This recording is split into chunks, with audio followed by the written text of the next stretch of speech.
दोस्तों एसएससी की official website ssc.nic.in पर 21 जुलाई को एक अपडेट आया है और उस अपडेट में एसएससी ने ये एक्नॉलेज किया है कि जिस भी एग्जाम्स का डेट्स उसने अनाउंस किया था 1-2 महीने पहले, वो सारे एग्जाम्स अब पोस्टपोन हो चुके हैं।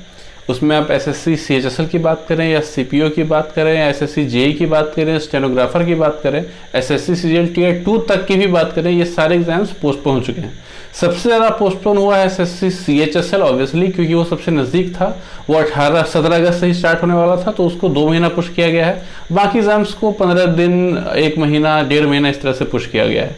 अब दोस्तों यहाँ पे इस नोटिफिकेशन के बाद 1-2 क्वेश्चन बहुत ऑब्वियस रूप से बाहर आते हैं। वो ये कि एसएससी सीजीएल 2020 का क्या आता पता है वो कब होगा, और दूसरा कि जो यूएफएम के सीएचएसएल को लेके है उसका क्या डिसीजन आएगा, और एक और क्वेश्चन आता है कि जो भी पेंडिंग एग्जाम्स के रिजल्ट्स हैं वो कब आएंगे। तो बिना देर किए शुरू करते हैं इसके बारे में बात। दोस्तों सबसे पहले तो मैं आपको ये बता दूं कि जो भी नए डेट्स आए हैं वो फिक्स नहीं है, वो भी लायबल टू चेंज है, क्योंकि आपको पता है कि जो सिनेरियो अभी चल रहा है वो बहुत ही बुरा है और इस माहौल में कोई कांग्रेगेशन ऑर्गेनाइज करना बिल्कुल भी सेंसिबल नहीं होगा गवर्नमेंट के लिए। तो सरकार जो भी डिसीजन लेगी वो इसी के बेसिस पे लेगी, और क्या लेगी ये कोई नहीं जानता है। लेकिन हम लोग यही मान के चलेंगे कि जो एग्जाम्स हैं वो उसी डेट को होंगे, तभी हम लोग एक सही डायरेक्शन में पढ़ाई कर सकते हैं। अगर हम लोग कंप्लीट ये मान लें कि एग्जाम्स नहीं होंगे और पोस्टपोन होंगे, तो हमारा जो प्रिपरेशन लेवल है वो डेफिनेटली अफेक्ट होगा। तो दोस्तों पहले बात करते हैं कि जो भी रिजल्ट्स पेंडिंग है उनके बारे में। अभी एसएससी सीएचएसएल 2018 का टियर 2 का रिजल्ट पेंडिंग है, एसएससी सीजीएल 2018 टियर 3 का रिजल्ट पेंडिंग है, एसएससी एमटीएस टियर 2 का रिजल्ट पेंडिंग है। मतलब कि जिस भी एग्जाम में टियर 3 डिस्क्रिप्टिव पेपर है उन सबका रिजल्ट पेंडिंग है। और इन सब का एक बहुत बड़ा कारण है यूएफएम, जो कि एसएससी सीएचएसएल 2018 के रिजल्ट के बाद आया, टियर 2 के रिजल्ट के बाद। अब दोस्तों यूएफएम को लेकर काफी सारे कंसर्न्स हैं कि यूएफएम की कमेटी जो बनाई गई है वो अपने क्या रिकमेंडेशन देती है, क्या डिसीजन देती है, उसके बाद ही रिटन एग्जाम्स के रिजल्ट्स आएंगे। क्योंकि सिर्फ सीएचएसएल ही नहीं, जो यूएफएम है वो एमटीएस में भी अप्लाई हो सकता है, सीजीएल में भी अप्लाई हो सकता है। इसीलिए जो भी रिजल्ट आएगा, जो भी रिकमेंडेशन आएगा, उसका प्रभाव इन तीनों एग्जाम्स पे पड़ेगा। इसलिए जब तक ये क्लियर नहीं हो जाता तब तक रिजल्ट्स नहीं आएंगे। और इसलिए यहाँ पे एक सवाल और आता है कि क्या यूएफएम रिकमेंडेशन के बाद जो है वो नोटबुक्स को रीचेक किया जाएगा या चेकिंग होनी शुरू होगी, आधी होके रुक गई हो, क्या हो रहा हो।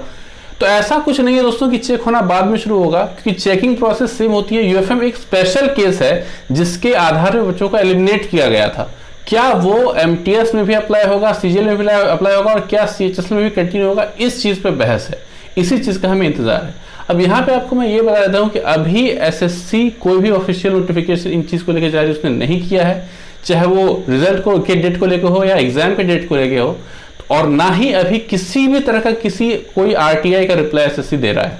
कोई भी अभी आरटीआई का रिप्लाई हमें नहीं मिल रहा है। मतलब तकरीबन मैं हर 2 दिन पे एक आरटीआई डालता हूँ, कोई रिप्लाई, तकरीबन 10-12 आरटीआई होंगे, लेकिन किसी का भी कोई रिप्लाई अभी तक नहीं आया है।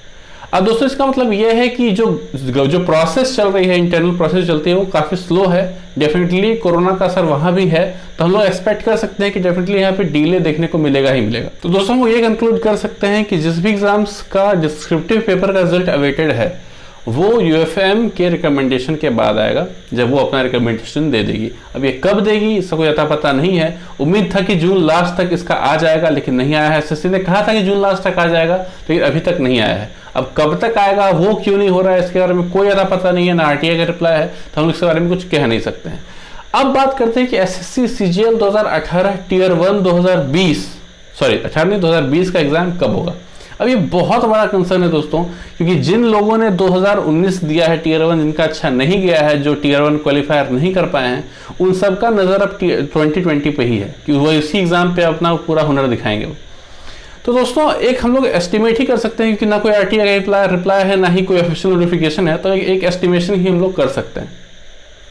दोस्तों एसएससी एक कांस्टेबल का एग्जाम लेती है, मोटा मोटा समझिए कि वो एग्जाम आपका होने वाला है दिसंबर में। जो एसएससी ने डेट्स दिए हैं उसका जो लास्ट एग्जाम होने वाला है वो होने वाला है दिसंबर तक जाएगा वो। तो अगर आपका एसएससी सीजीएल का जो एग्जाम होगा ऑब्वियसली दिसंबर के बाद होगा, ये तो 110% श्योर है। यहाँ पे 1-2 बात मैं आपको और बताता हूँ। अभी आपको पता है कि एसएससी सीपीओ 2020 का नोटिफिकेशन आया हुआ था, 17 जुलाई को उसका एप्लीकेशन बंद हुआ है। वो भी आपका डिले हो गया है, पोस्टपोन कर दिया गया है। और ये जो डेट दिया गया था सीपीओ की एग्जाम डेट, वो सीपीओ का नोटिफिकेशन आने से पहले ही दे दिया गया था, उसके बाद आया था नोटिफिकेशन। उसके बाद हम लोग सोच रहे थे कि इस डेट का एग्जाम होगा, लेकिन और पोस्टपोन हो गया अब। यानी कि एसएससी सीजीएल 2020 का जो नोटिफिकेशन है वो बीच में आ सकता है, लेकिन एग्जाम जो है वो दिसंबर के बाद होगा, ये 110% श्योर है। नोटिफिकेशन उसके पहले आ सकता है डेफिनेटली, क्योंकि एसएससी अपने ईयर को मेंटेन करना चाह रहा है। 2020 में 2020 का एग्जाम हो, 2021 में 2021 का एग्जाम हो, इस तरह का एक प्रोसीजर वो फॉलो करना चाह रहा है। तो नोटिफिकेशन आपका दिसंबर से पहले जरूर आ जाएगा, लेकिन एग्जाम आपका दिसंबर के बाद होगा। अब जो एसएससी सीजीएल का एग्जाम है वो अब ज्यादा शिफ्ट में होता है, 6-7 शिफ्ट 8 शिफ्ट में खत्म हो जाता है, सॉरी 6-7 दिन में एग्जाम खत्म हो जाता है, हर दिन 3-3 शिफ्ट करके। तो जब भी एग्जाम होगा एसएससी को जरूरी नहीं कि ये बहुत ज्यादा एग्जाम को खींचे, तो ये जल्दी ही एग्जाम लेके खत्म कर देगा। तो अगर मैं बहुत ज्यादा प्रिडिक्ट करूं आपके लिए, तो मुझे लगता है कि फेब तक हम लोग एक्सपेक्ट कर सकते हैं कि एसएससी सीजीएल 2020 का टियर 1 एग्जाम हो जाएगा।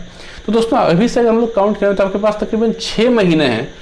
मैं आपको कहता हूं कि इन 6 महीना जो है वो बिल्कुल परफेक्ट से थोड़ा ज्यादा टाइम होता है एसएससी सीजीएल के लिए प्रिपेयर करने के लिए, चाहे उस बच्चे का लेवल जो भी हो, वीक हो, एवरेज हो, ब्रिलियंट हो, सबके लिए। मैं आपको ये कहूंगा दोस्तों, क्योंकि एग्जाम में डिले हो रहा है, डेफिनेटली आप पहले से भी प्रिपेयर कर रहे होंगे, आप 19 टियर 1 दे के आए होंगे, तभी से आप लग गए होंगे, या अभी भी आप पढ़ ही रहे होंगे। मैं आपको एक बात बता देता हूं इससे रिगार्डिंग, कि जो भी आपका लेवल हो, चाहे वो जीके में हो, इंग्लिश में हो, मैथ्स में हो, रीजनिंग में हो, आपका लेवल जिस में सोच रहे हो आपकी मैथ्स मेरा वीक है, मैं इंग्लिश में मेंटेन कर लूंगा, या जीके मेरा वीक है, मैथ्स में मेंटेन कर लूंगा। तो दोस्तों मैं आपको बोल देता हूं कि प्लीज अब आप हर चीज पे ध्यान दीजिए। आप इतनी मेहनत करिए कि आपका सारा सब्जेक्ट है एक लेवल पे आ जाए। अगर लेवल पे नहीं भी आ रहा है, कम से कम एवरेज से ऊपर तो रहे ही रहे, इतना आपको तो पढ़ना ही पढ़ना है। क्योंकि जो एसएससी सीजीएल 2020 का जो फॉर्म होगा वो बहुत लोग फील करेंगे, इवन वो लोग ही फील करेंगे जो अभी जॉब कर रहे हैं, प्राइवेट जॉब।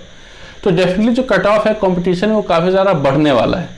इसलिए आप कोई भी एस्पेक्ट अपना वीक नहीं छोड़ सकते, इग्नोर नहीं कर सकते कि इसको नहीं पढ़ेंगे तो बाकी 2 अच्छे से पढ़ लेते हैं। वो हर कोई करेगा, मैथ्स इंग्लिश हर कोई पढ़ता है। यहाँ पे जीके रीजनिंग एक डिफरेंस बना सकता है, तो आपको जीके रीजनिंग को भी प्रैक्टिस करते रहना है, जीके को भी उतने ही लगन से पढ़ना है। हालांकि मैं खुद कहते आया हूं कि मैंने खुद कभी जीके बहुत नहीं पढ़ा है, लेकिन इस बार द टेबल हैज टर्न्ड। इस बार जो जीके पढ़ेगा उसके आगे निकलने के चांसेस बहुत ज्यादा हो जाएंगे। टियर 1 में जो मैथ्स इंग्लिश है वो बहुत ही नॉर्मल लेवल की आती है, वो मोरलेस सब कोई पढ़ता ही है, उसमें कोई ज्यादा फर्क नहीं होता। किसी का अगर बिल्कुल ही वीक है मैथ्स, वही कम स्कोर करता है, अदरवाइज सब कुछ सेम होती है। डिफरेंस यहाँ पे जीके बहुत बड़ा क्रूशियल रोल प्ले करेगा।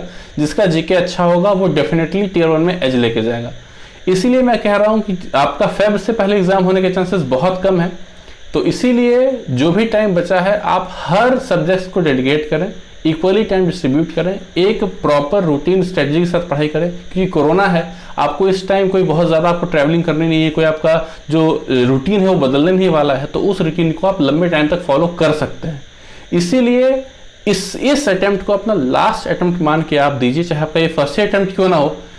और डेफिनेटली इसी बार सोचिए कि मुझे सिलेक्शन लेना ही लेना है। वैकेंसी इस बार हैं, आ रही हैं, आपको बहुत ज़्यादा परेशान होने की ज़रूरत नहीं है। वैकेंसीज में असर नहीं पड़ रहा है कोरोना का, ये जान के आपको खुशी होगी।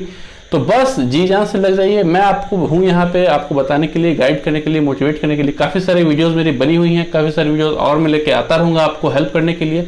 मिलते हैं अगले वीडियो में पूरे जोश, उत्साह, उमंग के साथ। तब तक के लिए बाय। काली रात जकड़ लूं, ये ठंडा चांद पकड़ लूं, ओ ये काली रात जकड़ लूं, ये ठंडा चांद पकड़ लूं। दिन रात के बैरी धेर का रुख मोड़ के मैं रख दूं, तुझ संग बैर लगाया ऐसा, रहा ना मैं फिर अपने जैसा, ओ रहा ना मैं फिर अपने